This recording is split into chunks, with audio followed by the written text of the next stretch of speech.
Welcome to the Idle Talk podcast. My name's Peyton, and as always, I'm joined by my co-host, Jacob. This week, my voice is back, and I'm excited to do the intro once again.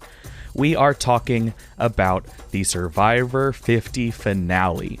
We're going to talk about the player who won. We're going to talk about Jeff's blunder at this reunion episode, if we can actually call it a reunion. And we're going to get into Kalshi, not a sponsor, and if they're ruining Survivor. All this and more coming up. But first, this is your spoiler warning. If you have not for some reason seen the Survivor 50 finale, what are you doing? Go watch it. We're about to spoil the winner in 3, 2, 1. Jacob, how do you feel about Aubry winning Survivor 50? I think I have mixed feelings about it. In terms of who was left in the final 3, I think Aubry was the correct choice. I will say, going into the finale, I was not rooting for Aubry. Yeah. And I don't think many people were. It seemed like the general consensus was a lot of people were rooting for Rizo, but a lot of people turned on Rizo after he voted out Suri. So I don't know. I think a lot of people were kind of fed up with the final 5, if I'm being completely honest. I know a lot of people were rooting for Tiffany, but given how under-edited Tiffany was, I don't think anyone in their right minds expected her to somehow win. But overall, I think Aubry winning is a good conclusion to her Survivor story. I feel like her winning is probably one of the more poetic wins. Like, I think Suri probably would have been the most poetic win, but I think her win is very, very closed circle, very closed loop, coming from playing your first time and a lot of people thinking you should have won, but you didn't. And then you come back a second time, get really close again, play your third time, and you just crash and burn. But then you come back for your fourth time and you win. So in that way, I do think it's a cool, story. It makes a good story. But do I think that she played one of the best games out there? No. But I do think she deserved to win of the people that was in the final 3. So though a lot of people saying that Jonathan was robbed, I don't agree with that. I think Aubry deserved the win 100%. For sure. Based on what we've seen, I think Aubry deserved the win. So with that, I don't think she played the best game ever, but I think she deserved the win. Yeah, I definitely agree. Out of the 3 sitting at Final Tribal, I am happy that she won. If she had beat Rizo in Final Tribal, I would have very different feelings about the way this season ended, because I would feel like that was sort of a reverse of her first season, where it's going to be perceived as the undeserving winner. Whether that's rightful or not, that would have been the perception, I think. And so given who she was sitting by, in Joe, who was just non-factor, not ever going to get anyone's vote. The goat of all goats. Yeah, but not in the greatest of all time way. Yeah. In the dragged to the end to get 0 votes way. And then Jonathan, who, and I think we'll get into this. Maybe this is where we start with Jonathan, because he's the runner-up. He did get some votes. I think Jonathan, when it's all said and done, played a really good game of Survivor. I do think Jonathan played the game hard. And I think that it's sort of Russell-coded a little bit, in that he did play a good game. He was very strategic. He was making moves. He was getting people out. But in the way that he was actually managing those relationships, if you were outside of his alliance, you did not like him and you were never going to really want to vote for him. And so I think that while he did play a good game, a big part of Survivor, one of the core tenets of Survivor is your social game. And that's why someone like Russell Hantz has never won. And I don't think ever could win Survivor, no matter how many times he tried. You have to have that social game too, because at the end of the day, the people you're voting out are the people who are giving the money out. And people don't want to give an asshole $1 million, or in this case, $2 million. Yeah. They want to give it to someone that they're excited is the winner, that they are happy beat them in the end. And that can be viewed in all sorts of ways. That can be looked at negatively sometimes, especially if like the jury's a little bit bitter or whatever.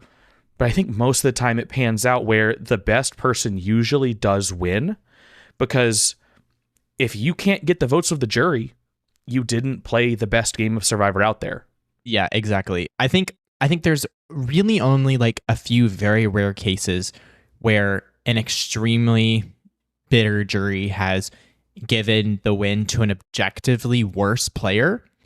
Yeah. Like 43 comes to mind. 43 is the one that I immediately think of in Gabler beating Cassie. I think Cassie should have, or Cassidy, sorry. Gabler beating Cassidy. I think Cassidy should have won that season, but Carla kind of came in and soured the jury toward her, and just in general, as that season was wrapping up, people just felt better about giving it to Gabler, even though I would say of the three people at Final Tribal, Gabler played the worst game, at least from what we saw.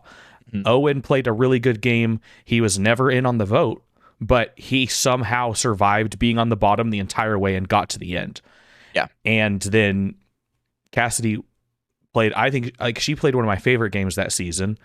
I think outside of Carla and Jesse, she played the best game of everyone there. So I think again, there's very, very rare instances where the jury, I feel, has made the incorrect decision, but at the end of the day, the objective of Survivor is to get the most votes at the end.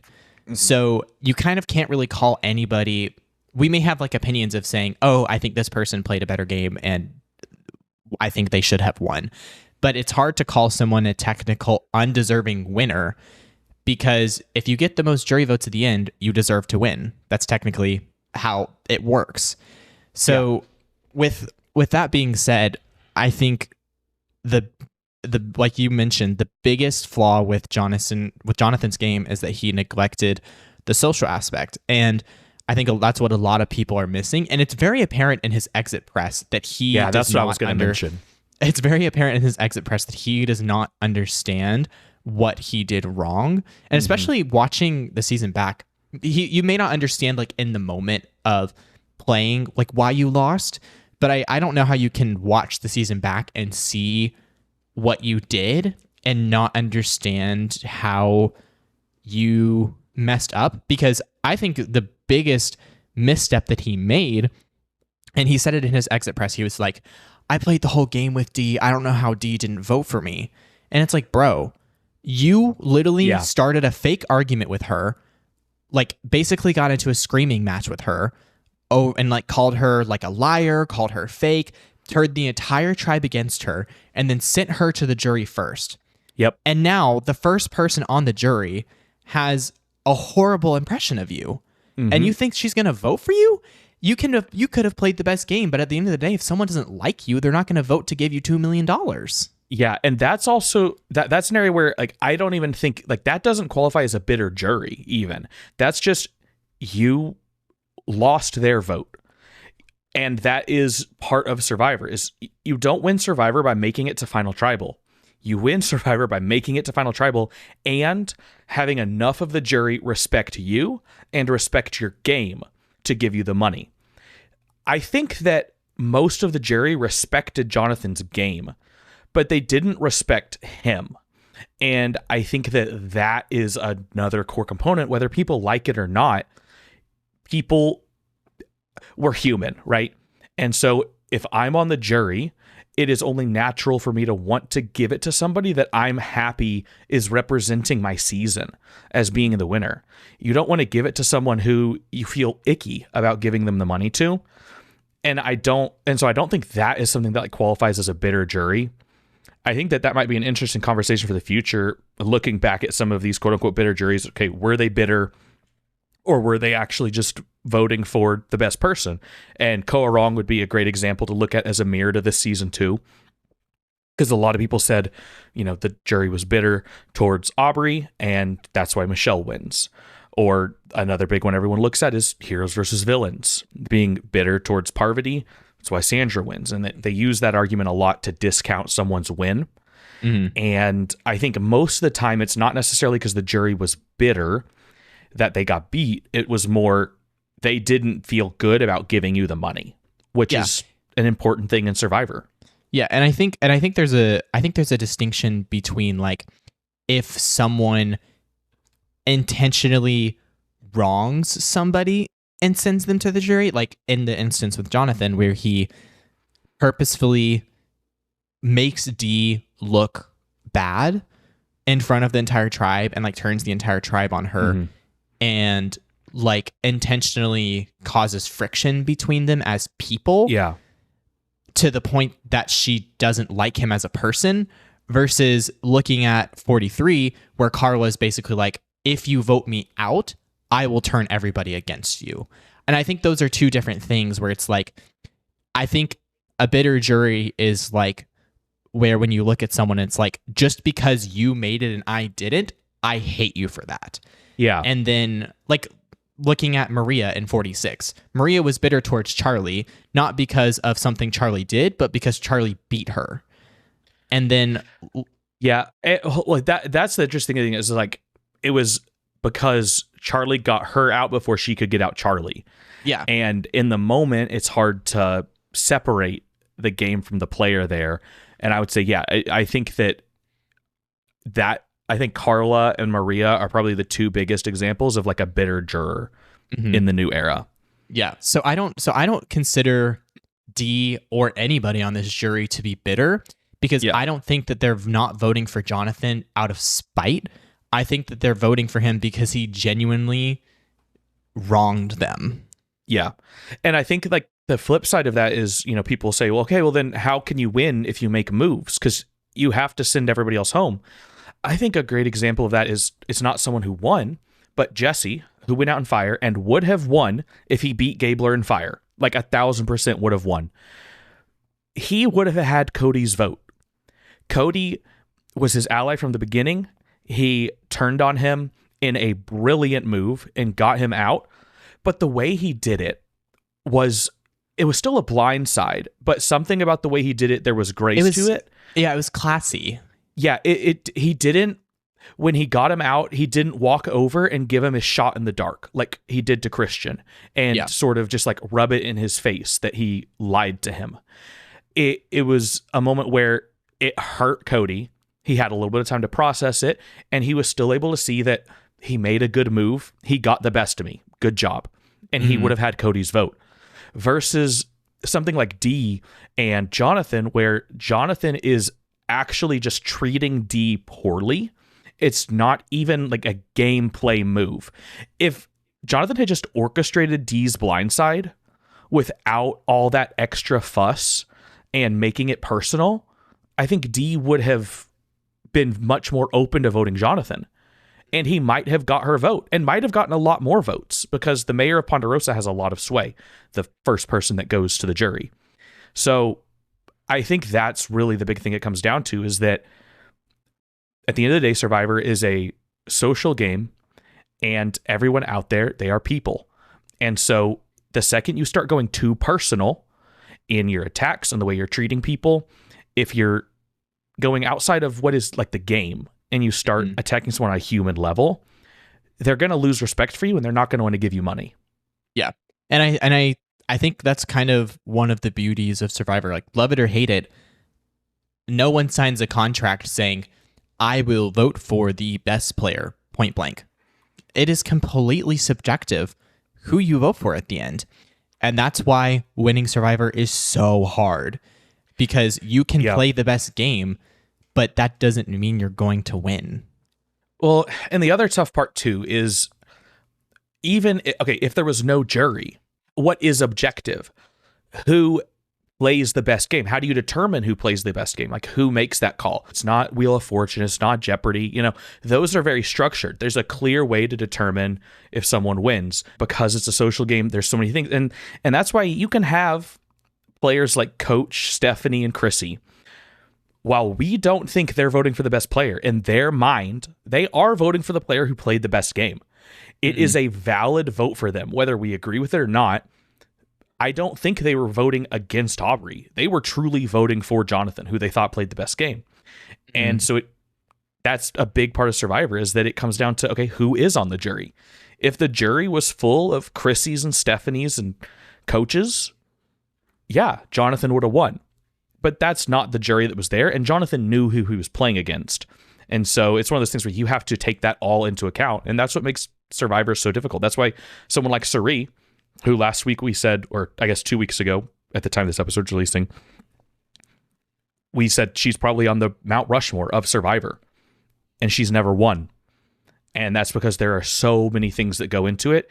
It is truly like one of the most difficult game shows, reality shows, whatever you want to call it, to win. Yeah, 100%. One question I do want to pose is, where, since we're still talking about like Aubry and winning, where would you place Aubry's win? Like how would all you time or new era? I'll just say let's talk new era, because that's the easiest thing to talk about. I personally would probably only put her above Gabler. That may be it. It's hard because I feel like Aubry was severely under-edited this season as a winner.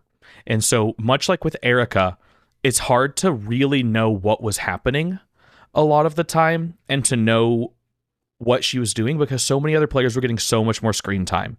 Like you've got Devins and Christian and Ozzy getting so much screen time. Very similar to in 41, like Ricard and Shan getting a lot of screen time. And so honestly, it becomes really hard. Like looking at that fact, I want to pull up the confessional accounts real quick, because it's kind of ridiculous how much the entirety of the final 5 was under-edited. In terms of like, if you know these people are making it this far, why are you burying them so much? Yeah. And I even saw a TikTok, and it was like this guy saying, why are people saying Tiffany is under-edited? Like she's been shown like a bunch in the post-merge, and it's like, that's not the point. Point, yes, she has been shown a good amount in the post-merge, but the point is, and the big issue I take with it is like, if you're paying enough attention, you can see that Tiffany has not been talked about at all until this portion of the game. And now we're getting to the final 5, and people are saying, oh my God, if Tiffany gets to the final 3, she's going to win. And she's this big threat. And as a viewer, I'm sitting there going, how is Tiffany this massive threat when I have not seen, I haven't seen it. I haven't seen Tiffany play the game enough to know as a viewer that Tiffany is playing a good game, because we have not seen her game. And I think it is so disingenuous of the editors to under-edit her so much, considering how far she made it in the game, because it feels like say you're watching like a scripted television show. It feels like lazy writing, where it's like, we're gonna introduce this character halfway through the season, and all of a sudden they're the most important character to the season. And it's like, if they're so important, why weren't they here at the beginning? Like, why are you just like rushing their character arc essentially, and like the last few episodes to like it makes it really hard to like connect as a viewer with the story that's being told. Yeah. Well, and with Tiffany especially, like if she would have made it to the end and won with her edit, it would be very, very close to Sandra's edit in Heroes versus Villains. But Sandra had the benefit of being a previous winner. And with that, and that kind of being her resume, they didn't have to give her as much screen time to justify why she's there in the first half of the game. They just have to justify how she makes it to the end after they merge. And so that's where her confessionals really go up. Tiffany, of everybody on this cast, was the lowest placing of all of them in terms of like average lowest place or average placement. She only played once. She was out 8th. And so she has the least amount of screen time of anyone that was there on this season. And so the fact that she was such probably an unknown to so many people, and she was invisible for the first half of the game, those things compounding made it very clear that she was not sniffing final tribal council. Yeah. Or at least it made it clear she wasn't winning. But then as she was dominating so close to the end of the game, it made it very clear she's not even in the final 3.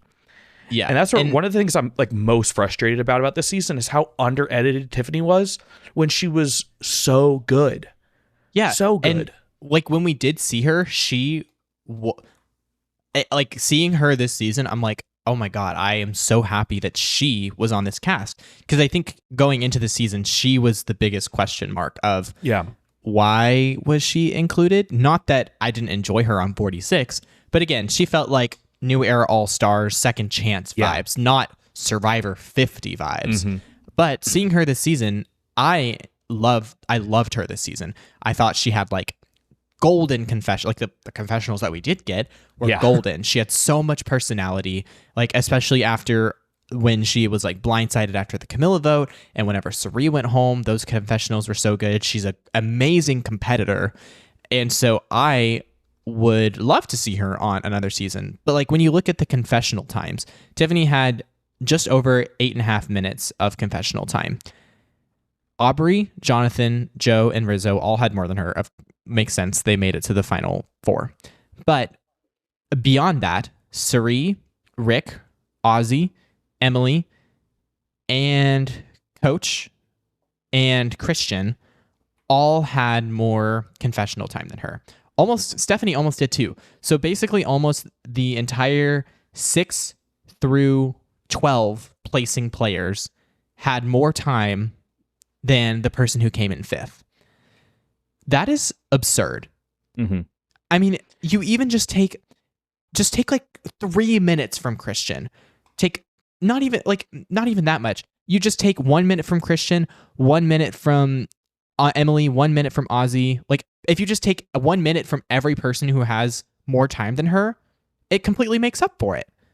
Yeah. Like it is ridiculous. Yeah, and like one of the things, like obviously like confessional time I think is a better metric, but even looking at like average confessionals, it like that's another one that like it becomes even more clear in a season like this where it's 90-minute episodes, a 3-hour finale, and a 3-hour premiere. By far the most screen time of any Survivor season, and you still have someone like Tiffany averaging 2.2 confessionals an episode. Like that is incredibly low. And to put that like in context, I'm trying to even see like who is someone that I'm looking back. Erica, the most under-edited winner, averaged 3 an episode. And that was back when the season was much shorter. And that was someone who was incredibly under-edited. And so Tiffany averaging just a little over 2 in so much more screen time is just drastically under-edited in comparison to everyone else. And so I think that's a big deal. And it's hard for me to put into words how much it frustrates me that they are sitting there in the editing room knowing that Tiffany is an absolute beast in the back half of this game. We're going to give her 0 confessionals in this episode where we have Zach Brown come and do all this stuff. She's on the reward. And she is on the reward. That to me is egregious. Just the way this whole season was edited. Yeah. That is what I think leaving the season, I'm most disappointed in the editing of the season, the way that they distributed players' edits, the way they handled showcasing the season, and then production with the twists and turns that were added along the way that we've talked about extensively. I think outside of that stuff, if you isolate it, I do think 50 is a pretty strong season. I think it even the way you could look at it is like 50. You talked about this last week. There's a lot of really good episodes and individual moments, but as a whole, it kind of comes together kind of bleh. Yeah. Like if you could have a bunch of ingredients that are all good on their own, and then you throw them all together and it doesn't make something great Tasty. in the end. Yeah. Yeah, I agree. It's really unfortunate. Like, again, you just shave even just a hair of the time. Like Christian's boot episode, he got 4 minutes of confessionals. Granted, I know he went on the journey, but it's just it really is just mind-boggling. This is like Australian Survivor levels of bad editing, and I really hope the editors look at this and course correct in the future, because the Survivor has always had a problem with the way they have edited women, but it is it's bad this season. Like this season, it's like they reverted back to like the pre heroes versus villains way of editing women. It's pretty egregious, and I think a lot of seasons where there's a female winner, like I see people talk about this a lot. Like when there's a female winner, Survivor, like when a male wins, Survivor tends to focus on how did this person win. But when a female wins, they tend to focus on why did the guy sitting next to her lose. And I think that's a very strong narrative this season, where it's not focusing on how Aubry played a good game to win. It's focusing on, look at this great game that Jonathan played, but look at these mistakes he made in the end that made him lose. Mm-hmm. Yeah, I agree. I think it's a systemic issue with Survivor and the way they've always edited seasons. And you can look at, there are some seasons that are outliers, like obviously 49. 3 women made it to the end. It was really hard, and they still kind of pushed the like, oh man, Rizo lost in fire. He would have won if he made it. Like they still kind of did that, but not to the same level. And so that season's a little bit of an outlier. I think that Gabler season is just an outlier because of Gabler. The way that was edited, it was just very weird. But outside of that, I think every New Era season has been kind of framed in 41, why Xander lost. In 42, why Jonathan went out at fire, and then why Mike lost at Final Tribal. 44. And 46, Charlie losing. Yeah. I think that's a very big one. Charlie losing. I think that one's a big one. And Kinsey has gotten a lot of flack for her win, which she can't control. And it's, I think 45, which is weird. D is, I didn't realize this, but D is actually a relatively under-edited winner. I didn't realize that, but I feel like I would say that's probably, which is weird. I didn't realize she was under-edited, because like when I watched 45, I walked away from it thinking like, wow, D played like a really dominant game. So I think that was one of the better seasons in terms of like a narrative perspective of why D won, but she was still under-edited, and she's regarded as the best New Era winner. Mm-hmm. Yeah, I think that is another good example where it's framed. I don't think it's framed as like why Andy lost that season, or Austin. Oh my God, they both look the same, long hair, same vibe. Yeah, why Austin lost and D, and why D won. It's definitely focused on D, but you're right. The season definitely it focused more on that alliance as a whole, that core 4, than it did specifically on her winning, which because she had such a dominant alliance, I think it makes sense for that season. And that's why 45 is my favorite New Era season. I think it's the best edited season of the New Era from beginning to end. 46 is my favorite cast. I would say 47 is actually the best edited. 47's good. I think it's just got like with Operation Italy, it's got like a really some flashy editing. Mm-hmm. But I think 45, in terms of an overall narrative, I like the editing of 45 a lot. But 47, you could make a case for that. I think 47 is probably objectively the best season of the New Era. Mm-hmm. 46 is probably the best cast. And then 45, the best winner, I think is the way you probably look at all of those seasons. Yeah. Well, one of the things I would like to talk about next is, in a hypothetical world, do we think they're realistically, because going into the finale, we were both rooting for Rizo.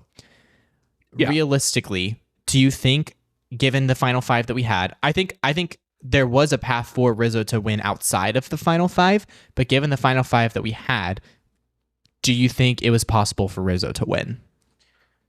Are we saying, like, if Rizo wins fire, I think Rizo wins the game. Against Aubry? I think so. Really? I don't. I think it would be close. I think it would depend on their final tribal performances.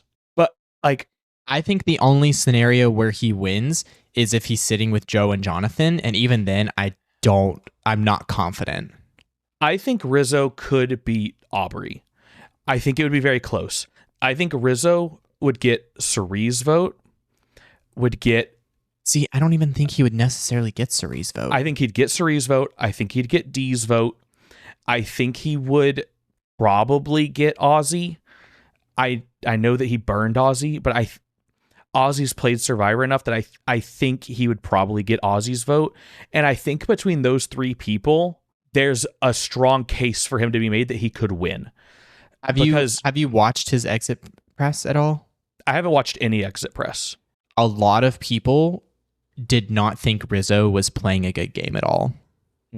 Apparently, it was not clear to other people the game that Rizo was playing.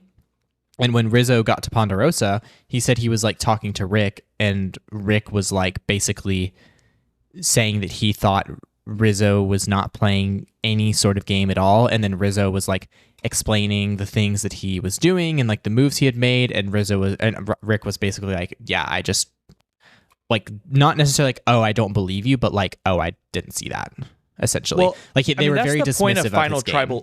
That's the point of Final Tribal Council. That's where I say I think it would come down to if he would have to win it at Final Tribal. If he beat Jonathan in fire, that's a big win. I think in the eyes of someone like Stephanie, I think that would do a lot of heavy lifting because she didn't respect Rizo because she felt like he didn't do a lot around camp. But if he's able to make a fire really fast and win, I think that alone would actually garner some favor with the jury in a way that, like, I don't think fire should really weigh in unless it's like you step down to take someone out. Like if you make it a move, I'm okay with it kind of counting towards your quote unquote resume. But this is another scenario where I do think it actually would have helped him in the narrative of the season. And that would have made someone like, I think even Christian consider voting for him to win, because Christian at the end of the day cares about, he kept calling narrative warfare. He cares about the overarching narrative of the season. And I think that's something that would have swayed him. So I think if he wins fire, I think there's a good chance he wins. I think if he's brought there by Aubry, I don't think he can win. Yeah. But I think it would take a lot of things falling into place. But I do sort of think I never felt once getting towards the end of the season that Rizo was actually going to win, because it felt incredibly improbable that they would give him the money. Yeah, I agree. I think he had an enormous uphill battle if he made it to the final three. I personally think Aubry would still win, I think she probably would still win. Like in Rizo's exit press, he was like, if I sat next to Aubry, I was like getting no votes, is like essentially what he said. But I don't think Aubry would have swept, because Joe might have gotten a couple votes in that case from. I mean, he would have gotten Three like Stooges. He would have gotten Coach Chrissy and Stephanie's vote. So yeah, I think the issue is, even if he, because I think given what we saw, I don't know. Again, our perception is reality. Given what we saw, I think Rizo played an objectively stronger game than Aubry.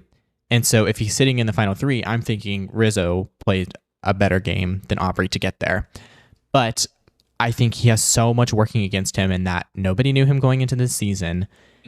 And who's going to give the $2 million prize to some kid, 24-year-old kid who calls himself Riz God, and instill upon him the title of sole survivor for season 50? Because I think more than anything, people are looking at not necessarily, oh, who's winning this season? It's who's winning Survivor 50.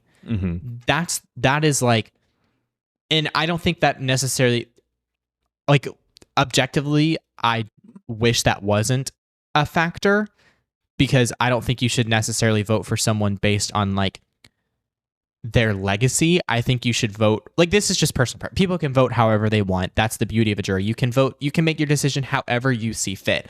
I'm just saying, me personally, I would not want to vote for someone based on a great game that they played 20 seasons ago, except that they're 3. I would want to vote for them based on like the game that they played in front of me now. But you can't, we're human. It's impossible to let like someone's legacy and their past not play into the decision.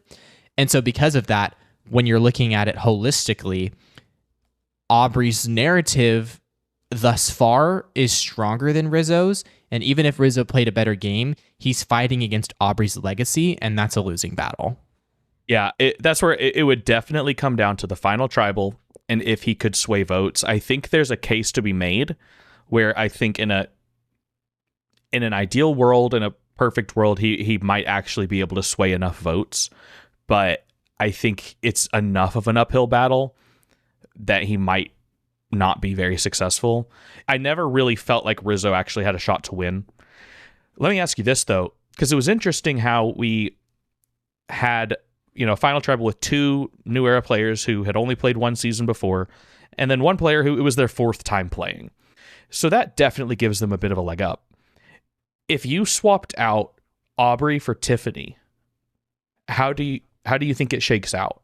It's hard to say because we just saw so little of Tiffany, but based on what everyone was saying about her, it seems like she's taken it. Yeah, but that makes me come back to like the way we were talking about someone to represent Survivor 50. Do you think the jury would have wanted Tiffany, who was the lowest placing player to make it on this season, and so it was kind of outside of Rizo and Savannah, was the most unknown player there. That obviously could be part of her narrative, but it could also be part of Rizo's narrative. So that I kind of chalk that up to not really mattering.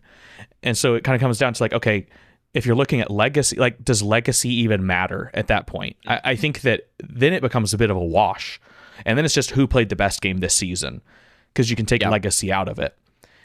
Versus like if you had 3 players who all had multiple seasons of a legacy here at the end, then that also sort of becomes a wash because everybody's on equal footing. Like if you had Ozzy and Sari and Aubry all sitting side by side, I don't think anybody cares about the past. That's not really informing their decision because they all have storied histories in Survivor. And so I think the fact that it was like 2 new era players and 1 old era player, or 1 player who's played more than 2 seasons now at this point, I think that is what really worked in Aubry's favor. Whereas if there was someone else there who had played multiple seasons, that might not have mattered as much. It's definitely very interesting because these old era players have a much more established legacy. Even some of the old era players who have only played 1 time, because there's this like timeline distinction between the 2, it feels like the old era players are just on a different, like they're on a different level. I don't know. It's just interesting because like I'm looking at the cast and you put any of these people in the final 3 and their legacies are just so hard to deny that it almost overshadows a lot of their game. Like you're looking at it, like you look at Jenna, came in 3rd place in All-Stars. Had she made it to the finals, she would have won. You look at next up, Mike. Mike came in 2nd place in David versus Goliath. A lot of people think he should have won. Angelina came in 3rd place in David versus Goliath. You look at Colby, one of the most iconic players of all time.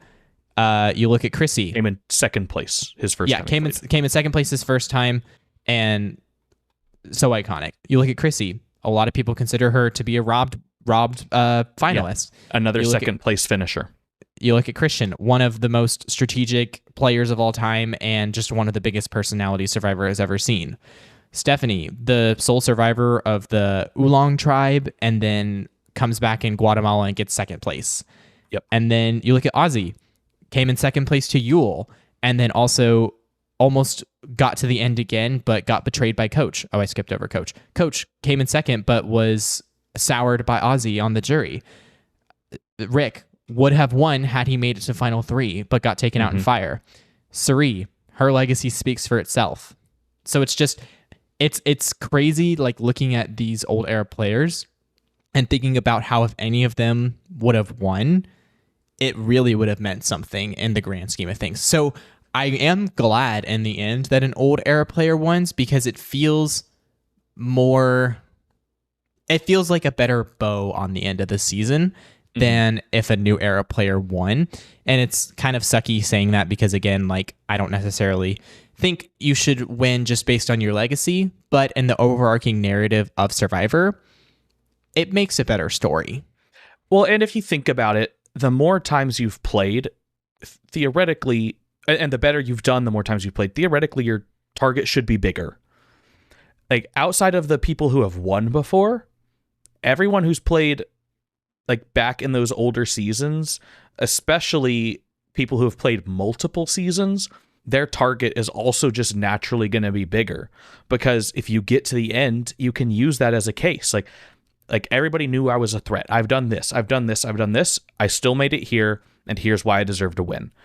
I mean, that's kind of the case that Aubry was sort of able to make, but didn't even really need to. But that is something in the back of someone's mind. It's the same thing if a winner, like Sandra, makes it to the end. They're able to say, I've won this game before. Everybody knows I've won this game before, and I made it here to the end again. And that is a very strong argument to make. So I don't think it is fruitless to look at legacy, because it all weighs into the final decision. But you shouldn't be exclusively looking at legacy, right? You need to judge on the season that you have right in front of you. And so I still think out of this final 3, based on what we saw in the edit, Aubry did play the best game of these 3. I do want to, though, like, while we're kind of talking about this stuff, if you had to rank, like, from what we've seen in the edit, the 3 best players from this season, or maybe the top 5 best players, if you had to rank them, like, who you think played the best games, how would you rank them? I think we probably both would have Suri at 1, right? Yeah, I'd have Suri at 1. I'd probably have Rizo at 2. I agree. I would have Rizo at 2. And then, honestly, I think I'd maybe have, like, Rick at 3. Interesting. And then Aubry at 4. And then, based on what I've seen, just because of the way they were talking about her, I'd probably have Tiffany at 5. Or honestly, maybe even it would also maybe be Jonathan at 5. Yeah. I don't know if I would have Rick in there. It's hard because he went out a little bit early for me to, like, totally do it. But if you're just looking at the body of work from what we saw, like, if you're not, counting the fact that he was out on, I don't even know what day he was out, but he was out in the 12th episode out of 13. So he didn't make it to the finale, right? I think if you're not taking that into account, I do think he played a very visible game, but I don't know if he was necessarily playing, like, the best strategic game or the most dominating game in any particular aspect. I think he was playing chaotic and fun. But in terms of, like, players who are playing the best game, I agree. I think it's Suri and then Rizo. And then I would probably put, based on what people have said and based on what we saw at the end, obviously we don't have the whole season to really see, but I would probably put Tiffany at 3. And then I would follow that up with Aubry and Jonathan. Because I do think Jonathan played a good game. He just couldn't manage the jury. It's the same thing. Like, Russell played a good game in his seasons, but he didn't deserve to win because he couldn't manage the jury well. Yeah. And there's plenty of players who have done the same thing. Yeah, I agree with that sentiment. One thing I do want to talk about is the reunion. Yeah. I am disappointed. Mm-hmm. Kind of just point blank. I'm disappointed. I'm really upset that we voted for a live reunion and then we got this hodgepodge reunion that didn't really even feel like a reunion. Yeah, it just there felt was like no reunion. it was just like, oh, the cast is here and we're just going to talk to random members of the cast and before commercial breaks. It really was not a reunion in any stretch of the imagination. We didn't even get questions. Like he didn't ask questions to the cast. Like he didn't sit them down and ask questions. Like that's what I was really looking forward to, was like hearing the questions that he was going to ask to the cast. And then we have the big fumble of somehow Rizo posted about this today, and I don't know if it's true or not. I can't tell if he's joking. He posted about the finale and said, spoiler warning, Jeff and I planned this all along. I can't tell if it's satire or not, and I'm like looking through the comments. Satire. I'm like looking through the comments to see if it is or not. But if it is satire, which I think it is, I'm pretty sure it is. Based on the way the episode unfolded, the way people reacted, the way Rizo looked, like in the videos they were posting of the green room, like him sitting in the chair, he looked disappointed because the moment was weird. It's his moment. It's his moment getting ruined. Yeah, and even though it's like he is losing fire in a pretty bad fashion, it's still like that's his moment where he goes out and he gets his torch snuffed, and he's the only player this season to, like, him and his family don't get to experience it live, if that makes sense. Yeah. It was, I mean, it's like if someone came up to you, and granted, we kind of saw this online and we'll talk about this a little bit, but came up and said, hey, Aubry wins this season, on the first episode. And we're like, oh, dang, well, that sucks. Now I have to watch. It's kind of like in 49. We knew Savannah won. We knew Rizo was going to make it to the finale.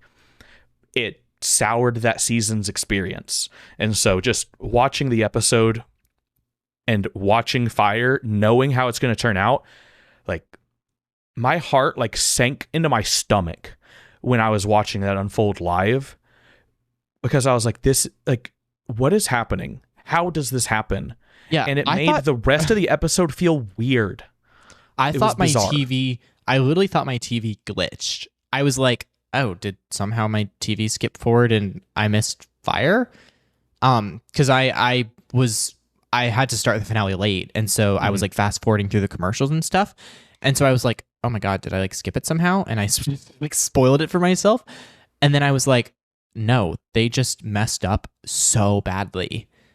And I hear a theory, and I kind of believe it a little bit. Is that Jeff sabotaged it on purpose? Yes, that Jeff did it on purpose to justify not doing live reunions anymore, because he's like, oh, they're too complicated, and they're like it's too much logistics to figure out. Bro, he made this the most complicated reunion possible. They did not have to make this the way they did. They could have done it like every other season. That's where what we were you show wanting. the episode and then you do the reunion afterwards. Like, he talks about doing the reunion immediately after the vote's read, getting those raw reactions. You're still getting raw reactions because nobody knows who wins, or nobody should know who wins, realistically.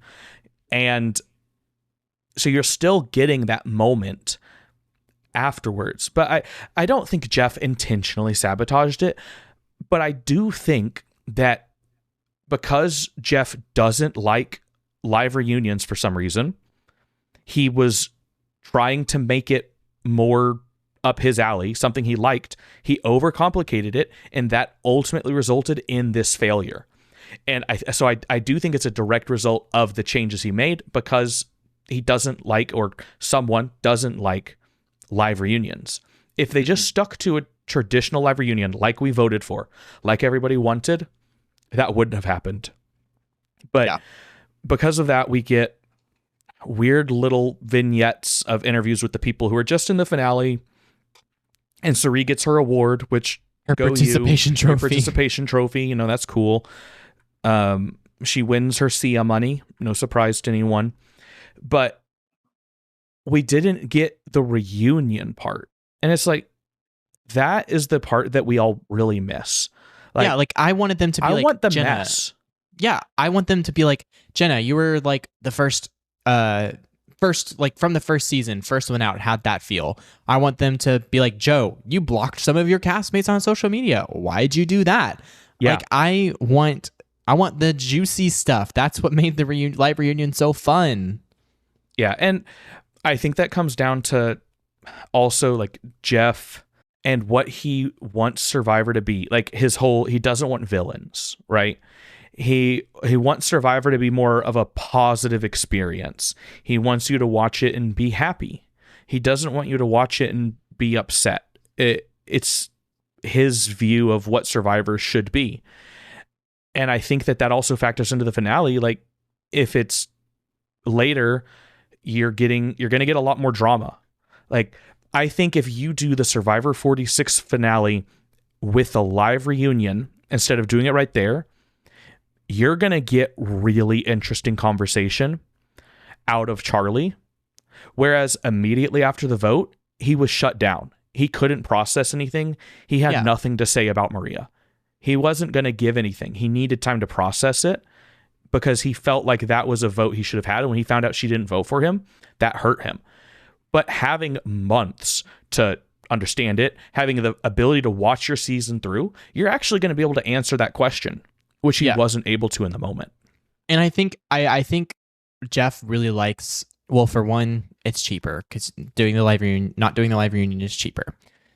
And we know they're all about cutting costs. But at the same time, I understand Jeff is like, oh, I really like talking to them. Like, in the moment, votes have just been read. I think a good balance of that would be, okay, fine. You do a live vote reading. You get the reaction of the players right then and there. Maybe you ask a few questions, but then you still do a reunion with the players. And then you've had time for the players to sit with everything that's happened, and then you can ask them questions. Because like whenever, again, what happened in 46 when Charlie found out right then and there that Maria didn't vote for him. That's really excruciating to watch as a viewer. Like, that made me uncomfortable and feel really bad for Charlie. I did not feel comfortable watching that. And it wasn't like it's just, it is unfair to the players in that moment to subject them to that, honestly. Yeah. And I think it creates a worse product, and it, the point of a reunion is to get these players' insight, get their reaction. But if in the moment someone's not able to process if they've lost or won the game, they have been working for the last 26 days to get to this moment, and they are either overwhelmed with the fact that they just won $1 million and that's going to change their life, or all this time, all this effort was for nothing. Like, everybody else on the jury, they've at least had a day to process it. But you're in that moment, like those three, I think that's who it's really the hardest on. And that's what makes it tough. At least, and yeah, the jury had time to process it, but they weren't in the running anymore. At least like the three left, all of them were in the running. So not even like, oh, finding out that you don't win, but it's like the thought that you had a shot and then it's ripped away from you. I would really like for Survivor to do what The Traitors does.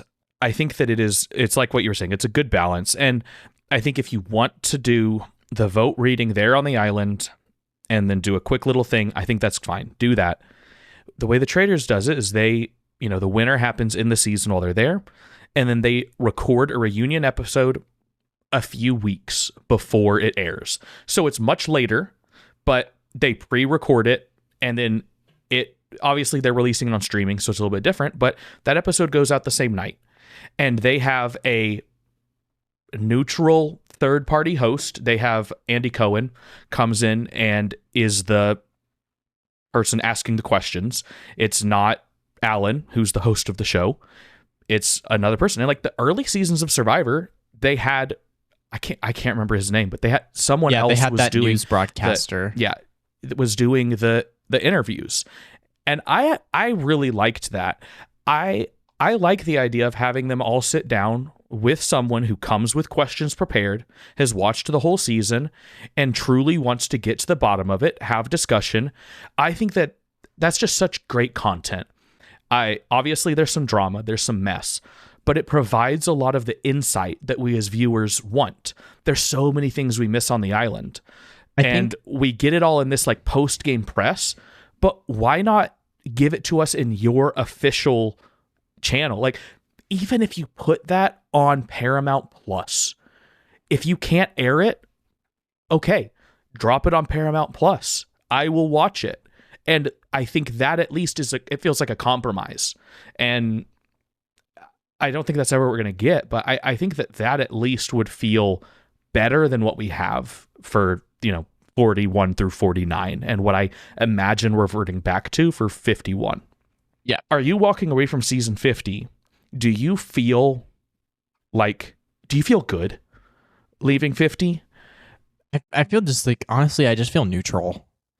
Exactly. Like, that's how I feel like season 50 came. It had its moments, but I don't feel like it's left any sort of mark on me. It definitely isn't a season where like I feel like I have any inclination to revisit. I don't know why I would ever revisit it. I would revisit it if someone returns from this season, maybe. Like, and really it's only if Rizo or Tiffany returned, but they returned like in 10 years, or maybe 5 years, like further down the line, maybe I rewatch it to refresh my memory. But I agree. I don't know why I would revisit this season versus I have watched 47 multiple times. I've watched 46 multiple times. I've watched 45 multiple times. I've watched 43 multiple times. I've watched 44. I think I've watched every season of the new era multiple times except for 41, 42, and 49. And those aren't even like the best seasons of Survivor. I've watched lots of other seasons multiple times. There's still a few that I haven't got to. Like I've not seen Nicaragua. That's not been at the top of my list. But I think that like 50 for me, I agree. It's just like not left any real mark. I don't know why I would go back and visit it. So I just think that there's a lot of things that Survivor can do to make the product better and make it more satisfying. I do think though, like your average Facebook viewer probably was satisfied. Like probably felt like it was a good season. It was exciting. And at the end of the day, I think that's who they're catering towards. They're not really catering to us. Yeah. They're not catering to the diehard fans. They're catering to the Facebook fans, which is unfortunate. And yeah, this season, it really is a mixed bag. Like I'm looking at the IMDb scores of all the episodes and it starts like 8.9, 8.4, 8. Great start. 3.7. Yeah. 7.7, 5.1, 7.8, 8.7, 5.3, 8.8, 7.8, 6.4, 6.3. So it's very much like do. So I'm walking away from the season feeling like it had a lot of really great moments, a lot of really bad moments, and I don't think it's a season I feel any inclination to return to in any recent, like in the future, like with any recency. And I think it's also hard because it's stacked up, like whenever you look at it compared to other full returnee seasons, it's in really tough competition. Like whenever you look at Heroes versus Villains in Cambodia, two of the most loved seasons of all time, and continually Heroes versus Villains continually ranked as one of, if not the best season of all time in Cambodia. And Cambodia is usually in the top 5 of people's rankings. It's tough to have this one in contention, and it sucks because we started so strong. It started so strong. Like the premiere was literally one of the best episodes of Survivor that I've ever seen. Like I thought we were so back whenever it showed Jenna in the airplane and then flashed to her on the boat, I was like, oh my God, we're so back. Yeah. Where was that editing the rest of the season? Yeah, I agree. I think, though, like, it definitely pales in comparison to Heroes versus Villains, Cambodia, All Stars, like, I guess it's obviously Winners at War. But yeah, that's what I was gonna say. I was gonna say it's like it's in the same ballpark as a Game Changers, or it's in the same ballpark as like some of the seasons that are like half and half. I don't know. It's not as good as Blood versus Water. It's not as good as Micronesia, obviously. Are there any other significant returning? Caramon, I'd say it's probably on par with that. So it's like, it's a very middling of the road Returnee season. And it's also, if we're looking at the new era, it's middle of the road, lower middle of the road in a kind of a weak set of seasons compared to the history of Survivor. Yeah. We'll see what happens going forward, though. How do you feel about the little bit we've seen and know of 51? I'm intrigued. I think it's very interesting that they're calling it the open era. Scares me. It scares me too. And I think it scares me because of what we saw in 50. Yeah.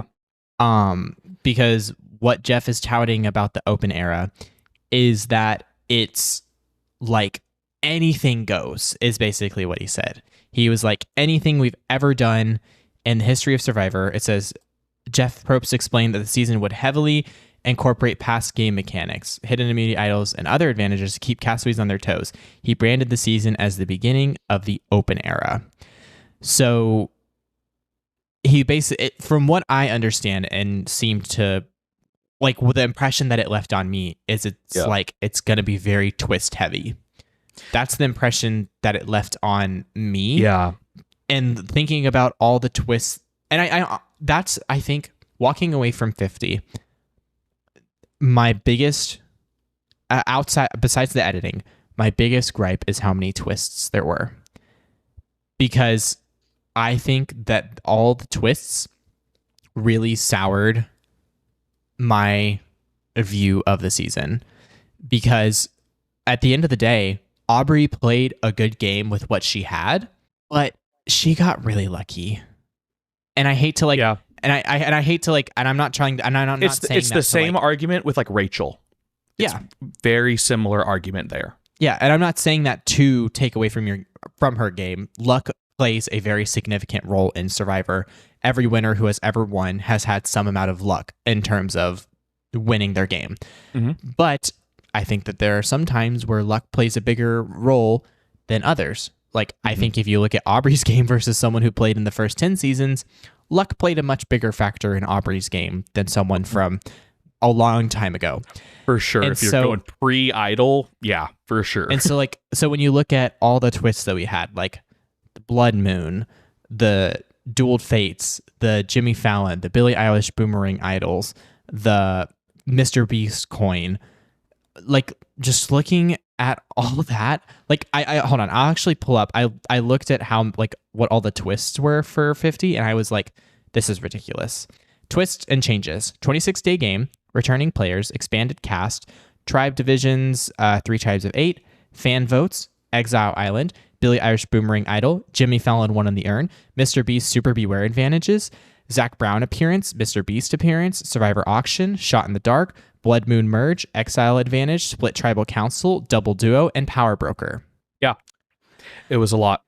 So it's that, seeing all that we have had in 50, it makes me really nervous for 51. But I will say, are they really going to do everything? Is everything really on the table? Because if so, divide the tribes by races again. One of the best seasons in all of Survivor somehow. Yeah, it was incredible. I don't think it would work today. I think it would be a little bit crazy today. I would not want to see that. But this is where I agree. I think I'm very interested to see what twists they're looking at, because what Jeff, he said, anything that has ever happened at any time on the show, in any season, at any time, can happen in any order without warning. And so if that means players like they might roll up and then all of a sudden it's Redemption Island, or all of a sudden, like what I think is going to happen on 51 based on the preview, I think they're going to go out on a boat without their without anything. They're going to think they're going out for their photos like in Pearl Islands, and they're just going to send them. It's just, it starts now, go. And they're not ready to start because there was the one guy, the wrestler in the preview, he says that I haven't remembered a game start like this in eons. I mean, you got to kick it back, I think almost to the single digits is how he says it. And that's what makes me think it's going to be something kind of like Pearl Islands. If they're pulling those mechanics, I'm intrigued. If you're just going to throw in Exile Island, throw in Redemption Island, I don't even care if you bring back Edge of Extinction. Edge of Extinction, if you do it a little different. Where it scares me is if we start bringing in some of the stuff like from 4142 that clearly didn't work, like the Hourglass. I don't think they would do that. But like, is the Billie Eilish Boomerang Idol on the table? Because if it is, I don't want it again. It didn't work. Yeah.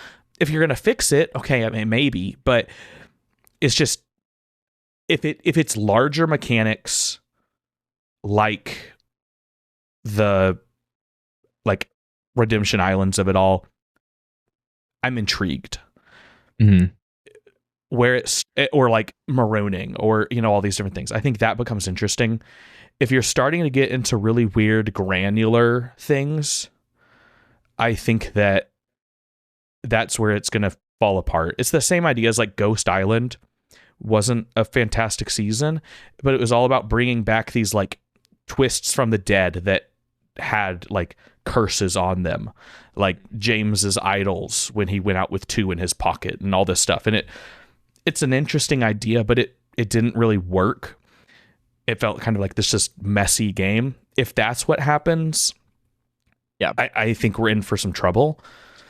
But I like the idea of pulling from the old era and bringing that into the new era. If that's true, if they're going way back in time, I think that could be really interesting. Yeah, give me a season no idols. That would be sick. That'd be so sick. Yeah, I agree. I think if they're pulling from older mechanics, I'm all here. I'm all ears.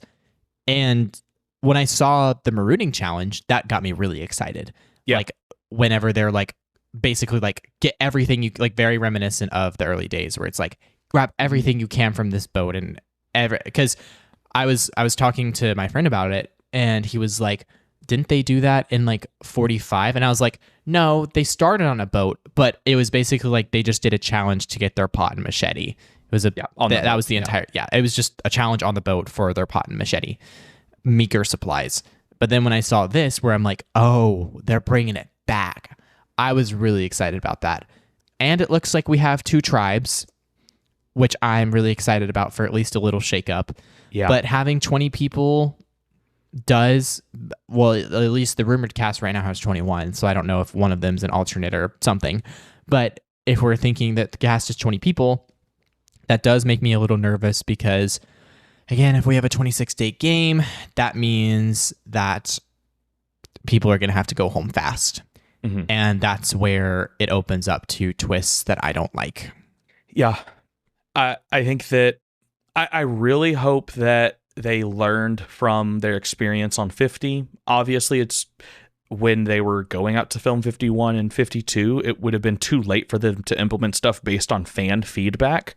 But you got to think they learned stuff from the way the game played out. And I'm always hoping that there's improvements. The new era has consistently improved as it's gone on. 48 and 49, even though 48 wasn't that great of a season, infinitely better mechanically than 41 and 42. Mm-hmm. And so that's all I think we can hope for, is that this game continues to evolve in that direction. And I will say, I think 41 and 42 both had a traditional marooning, sort of. Like they were all on a boat and then they got their supplies and they had a race to shore. So it was a little bit more traditional. Just like thinking back on that. But it's been a while since we've had a just go right now, start. Like no lead up, no nothing, just time to go. I think that would be very cool if they bring that back. Yeah. Well, we've been talking ad nauseum. I think one of the last things I want to say is Joe is really bad at Survivor. He now joins Sugar as the only contestant to never get votes, period, in a game. Not even, he didn't get votes against him to be voted out, and didn't get any votes to win. The only person who's ever done that is Sugar and Gabon. Yep. So, he's in great company. Well, and in his 2 seasons, he's only ever had 1 vote put on him. And it was by Cedric. Yes. Yeah. Oh, that's comical. It's great. The last thing I want to talk about is, how long do you think before we get a Kalshi prediction market for Survivor 51? Oh yeah, I did want to mention that. So if you didn't know, I knew, or I heard, that Aubry won Survivor a long time ago. Probably episode 3, maybe. That's where I first started seeing people talking about it, but I thought people were joking, so I didn't read into it. I did too, because I didn't see anyone have any justification for it. They just said, "Oh, Aubry wins," and I was like, "Okay, whatever." And then when Aubry won the Genevieve feud, that's when I was like, "Oh, maybe she does win." Yeah, that was when I started getting worried. Yeah, so. Because the way the edit had portrayed it up to that point, they made it seem like Aubry was going to lose that feud. But when she won, I was like, damn, maybe she does win. So if you don't know, Kalshi is like an online betting software where you can bet on literally anything. It's crazy the amount of things that you can bet on. Like, you can bet on how many times Trump is going to say the word China in his speeches. Well, and the weird part about it is it's prediction markets, and it's not technically betting. It's more like a stock market based on what you think is going to happen. And so they get around a lot of laws, because you're not placing a bet on what will happen. You are putting your money where what you believe is going to happen, and you're able to get an idea of consensus. And so that's where Polymarket and Kalshi and some of these places, they're pretty okay indicators about a lot of things. And politics is an interesting one, because you're getting pretty accurate polling because people have money on the line, and they encourage insider trading, essentially. They're not going to advertise it, but they want people who know what happens or what is going to happen to be predicting something, because that's going to work in their favor to be accurate. And so that's where something like Aubry winning comes from, that dynamic. Yeah. So I didn't pay attention to the Kalshi market at all. And I didn't even hear that Kalshi was the reason people figured out that Aubry won until after the season ended. And I saw people talking about it. So apparently when episode 1 premiered, Aubry was 30 points ahead of everybody. I think everyone had 3 to 5 points. And then Aubry was at 30. So apparently there's some insider trading that's happening in Survivor, and I think somebody asked Jeff if they're doing anything about it, and I think Jeff said that they're looking into things. So I'm hoping that, I don't know what they can do, but I'm hoping that something is done, because Kalshi is gonna forever ruin the Survivor market if there's insider trading where somebody somehow knows who wins, and it's going to get inflated every single time, and it's going to spoil the winner for every season from here on out. Yeah. It's what they can do on Survivor side is stricter NDAs and policies like that, and be enforcing them. But they're pretty lax on it. I mean, Rome spoiled the whole post-merge boot order pretty much, and nothing ever happened. So it's really hard with Survivor when there's so many hands on the final product for it to really be a surprise.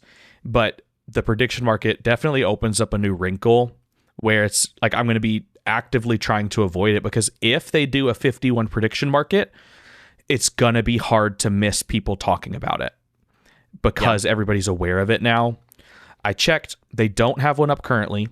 I know that Sophie B from 49 is sponsored by Kalshi. She's a Kalshi partner, but apparently she has been talking to them about how she does not like their Survivor market and she thinks it's wrong and she wants to help them figure it out. I don't know. We'll see what happens, but it is definitely an interesting wrinkle that moving forward, like there have always been leaks. If you wanted to know who won a season, you could basically always find out. It's about to become a lot more accessible, and it's going to become a thing where like it's going to start getting spoiled for people on Facebook who are so not in the loop. They watch it week to week. And if that happens, why would any of those people who have better things to do in their life than watch Survivor, who are more casual viewers, why would they watch it if they know who wins? I think that's the big thing why Paramount should be very concerned. Yeah, if it starts getting leaked to the general public, yeah. Because, I mean, if I was a casual fan of something and then it got spoiled, the ending, why would I watch? Why would I watch the Super Bowl if I know who wins? Yeah, exactly. I don't care. Yeah. Like, especially me, I have zero interest in NFL whatsoever. Why would I watch the Super Bowl if I know who wins? I wouldn't. I barely want to watch it now. I only watch it because it's a social thing. Yeah, I think that's where it's going to really impact their bottom line is with the casuals. Because, like, at the end of the day, we and Survivor super fans and people who are plugged into Survivor Twitter and all this stuff, we're going to probably watch it no matter what, right? We all knew Savannah 149. We still watched it.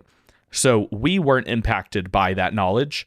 Your average viewer on Facebook had no clue who was going to win that season. People on Survivor, like Facebook stuff that I would see, because every now and then I just got to go see what they're talking about because it's really funny.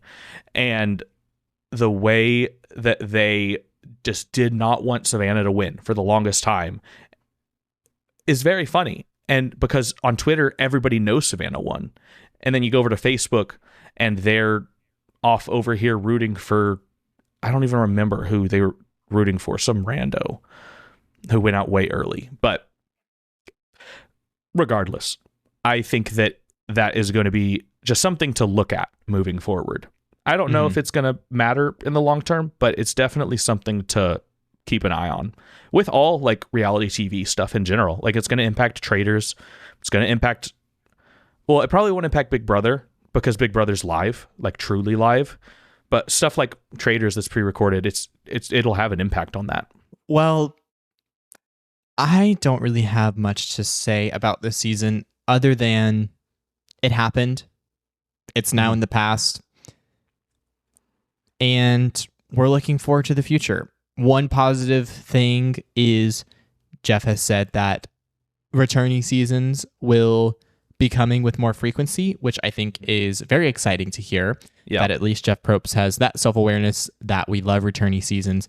And the viewership was so up this season. I don't get CBS can't justify not doing returnee seasons. It brings in so much money in viewership. And I understand his reasoning. I think it makes sense to build up a new cast, a new crop of players to kind of fuel the new returning era. It's tough because you kind of leave like these players in the 30s in the dust, like they're kind of never going to get to come back. But I think now that they've established this new era cast, I am really excited to see who does come back and what seasons those look like. That'll be our next episode where we can just talk about hopes and dreams for those returning seasons, who we want to see back, who we don't want to see back, but might be back, what those seasons could look like. Because now, like, I'm not even really looking forward to 51 as much as I am whatever the next season with returnees is. Yeah. And that's on me. Like, I need to be better, but I also, I want to see some of these players that I really like again. Yeah. I mean, yeah, returnee seasons generally are more entertaining than all newbies. It's rare when a newbie season is one of the greats. If you look at the top 5, most, like, if people rank their top 5 seasons, most of the seasons in the top 5 are not strictly newbie casts. Kagayan squeaks in there usually, but usually when people rank their top 5s, the most common top 5 are Heroes versus Villains, Cambodia, Micronesia, Kagayan, and Winners at War. I would say that's probably the general most common top 5. Yeah, I think China and Pearl Islands and Tocantins all slip in there as well if someone's subbing in. But I agree. Like, I think the top 3 is almost always like some combination of returnee seasons. Mm-hmm. Yeah. Well, do you have anything you want to say? Anything else you want to say about Survivor 50 in the hands of the fans? I honestly think we could probably make another hour-and-a-half episode continuing to talk about this, but is there anything else you want to say about it today? Nothing else for this episode. I think I could fill up an hour and a half just talking about Rizo's game in these 2 seasons, and I honestly would like to maybe do a bit of a deep dive in the future. I think that'd be interesting, especially if we can steal him for an interview. That'd be cool. Mm-hmm. Working on getting some other people first, but I think that I'm leading the season feeling incredibly impressed by Rizo, and honestly, like, I never thought I would want Rizo a third time when I first saw his preview. I would be fine if they give me Rizo every chance they get. I don't see me growing tired of Rizo. I think the next time he plays, he probably goes out first or second. I don't care. I will take it. Mm-hmm. I agree. Probably one of the best to never win. He's probably like, it's Suri is the best to never win. I'd put Rizo. That's a much harder list. I think maybe that's its own episode, because I don't never win. Yeah, I don't know if Rizo cracks that list, but it's Amanda Kimmel's there. Like, there's a lot of people there. I'm just saying Rizo is there. He's in the conversation. He should be definitely in the new era. That's for sure. Mm-hmm. But I am eager to talk about speculation for the upcoming seasons. Top 5. I put Rizo top 5 new era players. That's an episode I want to do this summer as well, because I've already been thinking about it, ranking new era players. I think he's the best new era player that didn't win. That's for sure. The question is, how many winning players is he above? Mm-hmm. And that becomes a really interesting conversation, because like him and Genevieve, Jesse, maybe the best 3 that didn't win their respective seasons. There's a couple other people. Yeah, Charlie. Carolyn might even be in that conversation. Carson, I guess, puzzles. Like, I think that would be a really interesting conversation, and I would like to have that too.